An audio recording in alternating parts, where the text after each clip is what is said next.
With this particular driver, I can switch it on the fly. So now it is recording from the microphone. I don't have to restart the program, which is really handy. Well, since the class, there are not too many people here, I guess I can afford to show you something that I found, just about 2 days ago. It's kind of fun. Most people will not really enjoy it that much, but I do. It's called LMMS. Does anyone know what is LMMS? No? Okay. As I expected, this is LMMS. And I was just looking for stuff. Okay. So let's change some of these settings. Click OK. And then I have to start it again because the settings doesn't take effect immediately. Okay, does anyone want to take a guess, what this is for? Yep. Audio recording. It's not exactly audio recording. It's for music, composition and resequencing, remixing, that sort of stuff. So if anyone is interested in, not just composing music, but just, inputting music into a computer and, have it to play through the computer, this is free. Okay, it is probably equivalent to programs, upwards to $200 if you want to buy something proprietary. And on this tab here, I don't have time to really play with it yet. But on the second tab, it has certain projects that are already automatically imported from from the software itself. And some of these music, I think some people may not agree, to some of these music because it's kind of techno type. But it's all played by the software right now. Just wanted to give you guys a quick demonstration. The fourth dimension.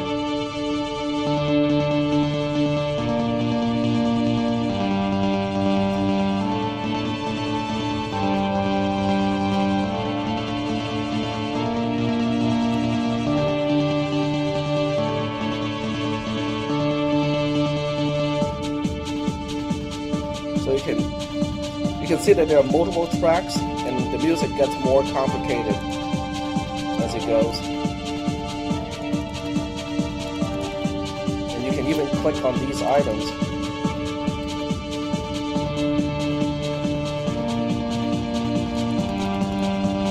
Trying to find something that has like a keyboard type.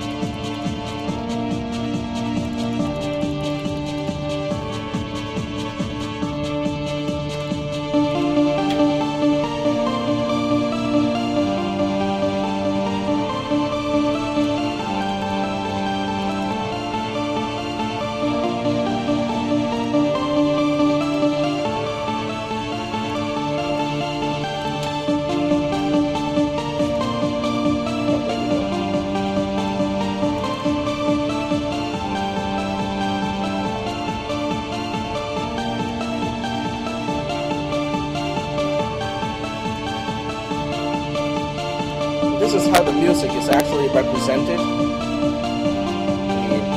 lower the volume a little bit here. So for people who already know, how to play the piano, this is actually just playing the piano sideways.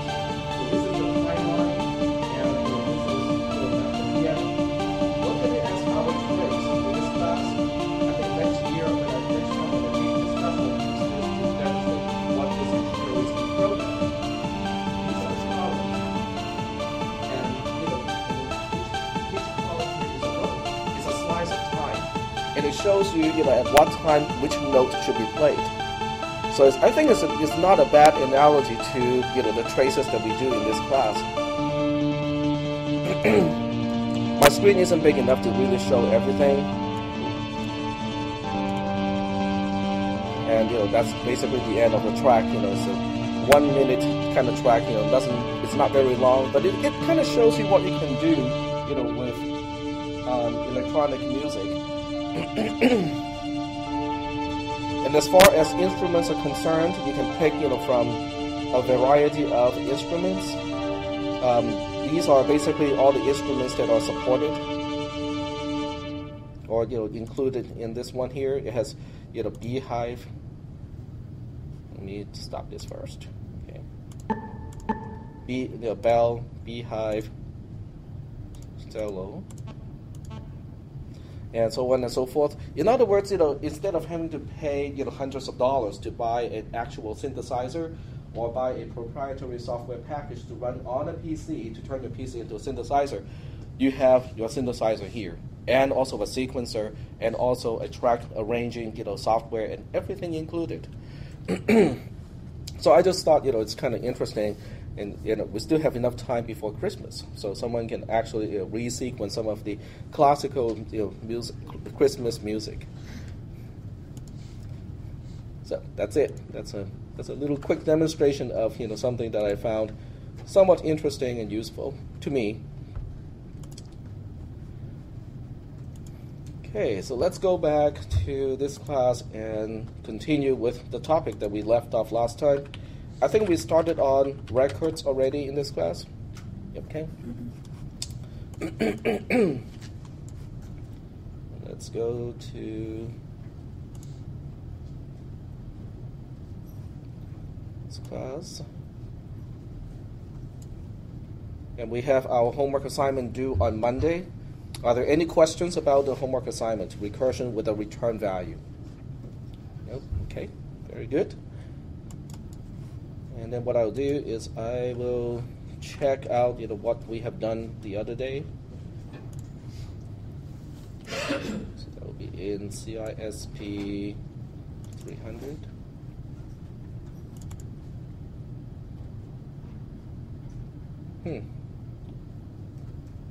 So have we gotten started with records? Just a little bit? You were saying something about the month, date, year. Okay. Yeah. But I didn't really go much beyond that. Okay. Well, let's start with that, today. And I'm not sure whether I should use a trace. Well, I can just use a spreadsheet anyway. In case I want to trace it, I can trace it. Okay. So the example using month, day, year is basically saying that if you want to look at a date as 3 separate items instead of one single item, sometimes it is not convenient. You can do it, it's just not convenient, and also you can make mistakes more easily.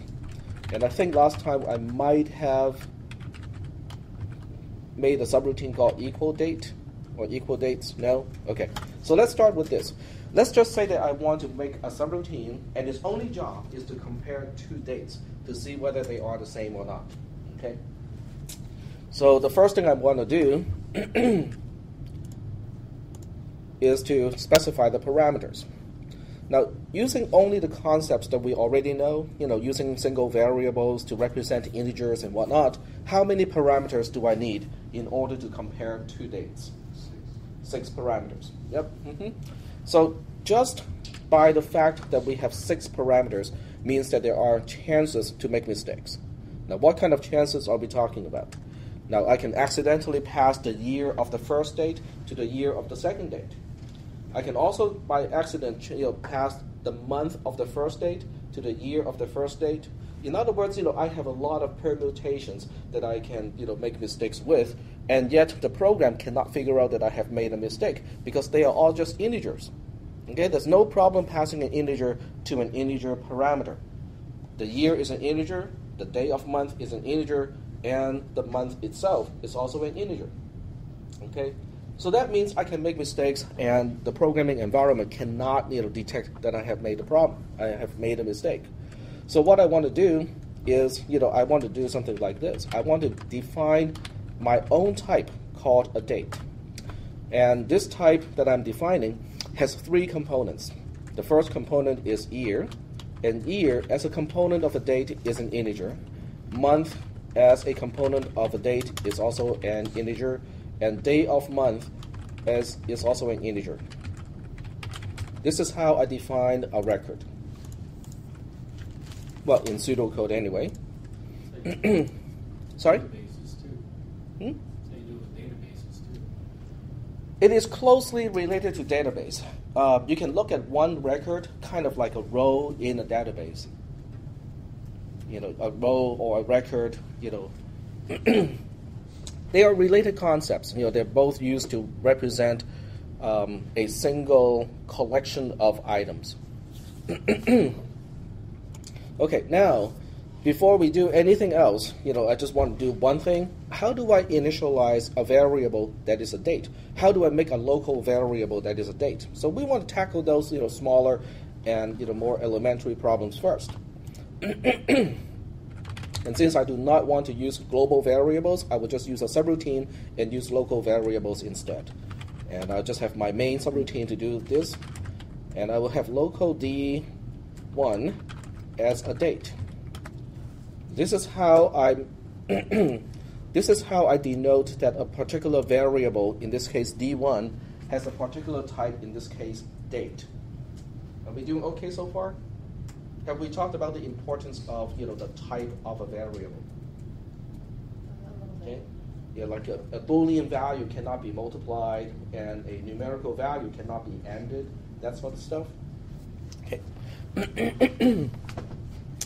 And then once we have a local variable D1, what is one of the most distinctive characteristics of a local variable? What makes it different from a bi-val parameter? You started with question marks. Very good. So in this case, D1 is represented by not one question mark, but 3 question marks. Why 3 question marks? Because D1 is a date, which means D1 has a year component that starts off with an unknown value. Yep. Mm-hmm. Sorry? I will trace it later, so you will actually see how the columns are organized. So don't worry, we'll get to that part. I'm just explaining it now, and then use the trace to reinforce what I talked about. But it also has a month component. The month component, just like the year component, is not initialized. And the same applies for day of month, which is also uninitialized. In other words, we have 3 columns to represent D1. And each column starts with a question mark because each column is uninitialized to begin with. So in order to initialize a date, okay, for now at least, we'll just go ahead and use assignment statements and initialize each component individually. So we'll say D1.year. Let's say we want to represent today, and this one is 2010. D1.month.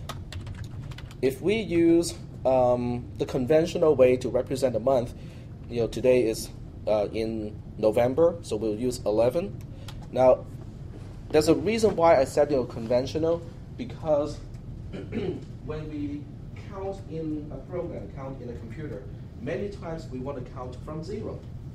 If you count from 0, November would actually be represented by 10 and not 11. Okay, so we'll come back and talk about that again if we have a chance to talk about date conversion. And now we want to talk about day of month. Basically the same deal. Conventionally speaking, today is the 24th of the month. But if you use, if you count from 0, you would use 23 to represent today's, day of month. Okay? But let's just not worry about that sort of stuff and just focus on what happens to the columns when we do something like this. So we'll go ahead and make the right indentations and define sub and invoke main. In other words,